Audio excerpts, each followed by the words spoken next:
ইষ্টপ্রাণ দাদা ও মায়েদের প্রত্যেককেই জানাই আমার আনন্দিত জয়গুরু। আশা করি আপনারা ঠাকুরের দয়ায় বেশ ভালোই আছেন। আমিও ঠাকুরের দয়ায় বেশ ভালোই আছি। প্রত্যেক দিনের মতোই পরম প্রেমময় শ্রী শ্রী ঠাকুর অনুকূলচন্দ্রের বিভিন্ন গ্রন্থ থেকে বাণী পাঠ করি। আজও পরম প্রেমময় শ্রী শ্রী ঠাকুর অনুকূলচন্দ্রের শ্রীহস্তলিখিত সত্যানুসরণ গ্রন্থ পাঠ করব এবং তার ব্যাখ্যা করার চেষ্টা করব যতটুকু বুঝি। আপনারা ভিডিও দেখছেন, প্রত্যেক দিন দেখতে দেখতে আপনারা বুঝতেই পারছেন আমি সত্যানুসরণ গ্রন্থ, নারী নীতি গ্রন্থ পাঠ করি এবং তার ব্যাখ্যা করার চেষ্টা করি।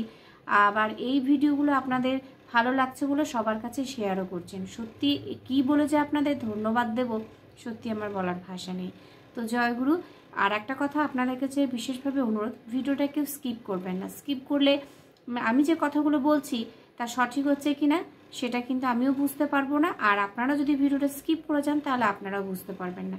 তাই সম্পূর্ণ ভিডিও একটু দেখবেন, দেখে একটু বলবেন। আমি কিন্তু খুব বড় লেন্দি ভিডিও করি না এবং দুটো লাইন যা বাণী পাঠ করি তারই একটু ব্যাখ্যা করার চেষ্টা করি। আমার মনে হয় যে আপনাদের হয়তো বেশি সময় নষ্ট হবে না, ঠাকুরের কথা শুনলে ভালোই হবে।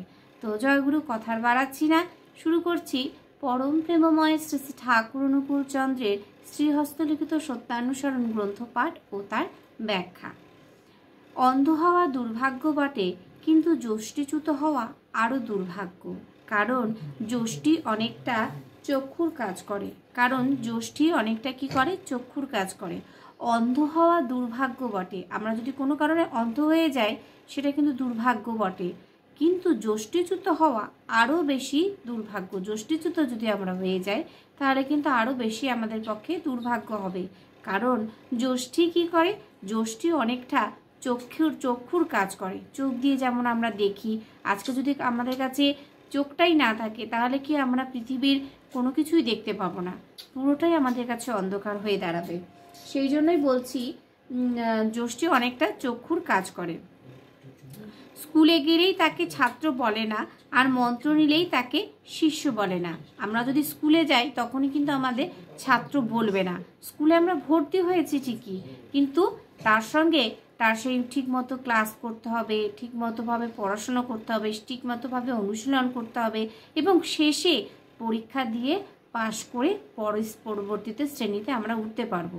তাহলে কিন্তু আমার একটা ক্লাস আমার পড়া হবে। তাহলে কিন্তু আমি স্কুলে গেলাম, তাহলে কিন্তু আমার ছাত্র বলে না। আর মন্ত্র নিলেই তাকে শিষ্য বলে না। আমি আজকে মন্ত্র নিয়ে নিলাম, তাতে কিন্তু আমাকে শিষ্য বলবে না। হৃদয়টি শিক্ষক বা গুরুর আদেশ পালনের জন্য সর্বদা উন্মুক্ত রাখতে হয়। কি করতে হবে? শিক্ষক মহাশয়ের সমস্ত আদেশ পালন করতে হবে, বা তিনি যা বলছেন সেটা কিন্তু কাটায় কাটায় পালন করতে হবে। ঠিক বিপরীত দিকেও গুরুর আদেশ কিন্তু আমাদের সবসময় পালন করতে হবে। গুরুর আদেশ যদি আমরা পালন না করে চলি তাহলে কিন্তু আমি যে মন্ত্র নিয়ে এলাম, শিষ্য হয়ে গেলাম, তা কিন্তু কখনোই ঠিক নয় বা ঠিক হবেই না। ঠিক এইভাবেই যেমন স্কুলে আমরা গেলাম, শিক্ষকের কথা আমরা শুনলাম না, তিনি কিভাবে পড়াচ্ছেন, কি করছেন সেটাই আমি করলাম না, তাহলে কিন্তু সেখানেও আমার কোনো কাজ হলো না।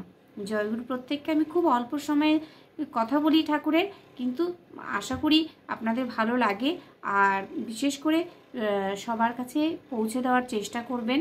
আর ঠাকুরের কাজ আমরা সবাই মিলে যাতে করতে পারি সেদিকে সবাই নজর রাখবো এবং খেয়াল রাখবো। যদি ভিডিওটা ভালো লেগে থাকে তবে অবশ্যই সবার কাছে শেয়ার করবেন।